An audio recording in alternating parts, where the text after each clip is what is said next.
പാലക്കാട് നഗരസഭയിലെ ഗാന്ധി പ്രതിമയിൽ ബിജെപി കൊടികെട്ടിയ സംഭവത്തിൽ പോലീസ് യഥാർത്ഥ പ്രതികളെ പിടികൂടുന്നില്ലെന്നാരോപിച്ച് യുവമോർച്ച ഡിവൈഎസ്പി ഓഫീസിലേക്ക് മാർച്ച് നടത്തി. സംഭവത്തിൽ വ്യക്തമായ രാഷ്ട്രീയ ഗൂഢാലോചനയുണ്ടെന്ന് യുവമോർച്ച ജില്ലാ അധ്യക്ഷൻ പ്രശാന്ത് ശിവൻ പറഞ്ഞു.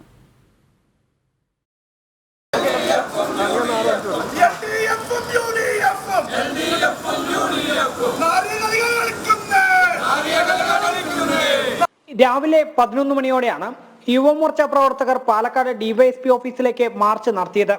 യുവമോർച്ച ജില്ലാ അധ്യക്ഷൻ പ്രശാന്ത് ശിവൻ മാർച്ച് ഉദ്ഘാടനം ചെയ്തു. ഗാന്ധി പ്രതിമയിൽ ബിജെപി കൊടികെട്ടിയതിന് പിന്നിൽ വ്യക്തമായ രാഷ്ട്രീയ ഗൂഢാലോചനയുണ്ട്. പോലീസ് പിടികൂടിയ പ്രതിക്ക് കൃത്യമായ രാഷ്ട്രീയവുമുണ്ട്. എന്നാൽ പോലീസ് പ്രതിയെ മനോരോഗിയാക്കി ചിത്രീകരിച്ച് കേസ് അട്ടിമറിക്കാൻ ശ്രമിക്കുകയാണെന്ന് പ്രശാന്ത് ശിവൻ പറഞ്ഞു. പാലക്കാട് നഗരസഭയിലെ CCTV ദൃശ്യങ്ങൾ പുറത്തു വന്ന സമയത്ത് പ്രതിയെ അറസ്റ്റ് ചെയ്തു. ആരാണ് പ്രതി? CPM-ന്റെ ഒരു പ്രവർത്തകനെയാണ് അറസ്റ്റ് ചെയ്തിരിക്കുന്നത്. പോലീസ് എന്താണ് പറയുന്നത്? ഒരു മാനസിക രോഗിയെയാണ് അറസ്റ്റ് ചെയ്തിരിക്കുന്നത്. ഞങ്ങൾക്ക് എല്ലാവർക്കും അറിയാം, ഈ നാട്ടിലെ ഏതെങ്കിലും CPM-ന്റെയോ കോൺഗ്രസിന്റെയോ ആളുകൾ പ്രതിസ്ഥാനത്ത് വരികയാണെങ്കിൽ അവർ മാനസിക രോഗിയായി ചിത്രീകരിക്കപ്പെടും.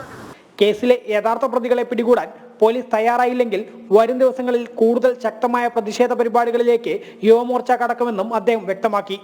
യുവമോർച്ച ജില്ലാ സെക്രട്ടറി നവീൻ വടക്കന്തറ, മോഹൻദാസ്, അശോക് തുടങ്ങി നിരവധി പ്രവർത്തകർ സംബന്ധിച്ചു. ജനം, പാലക്കാട്.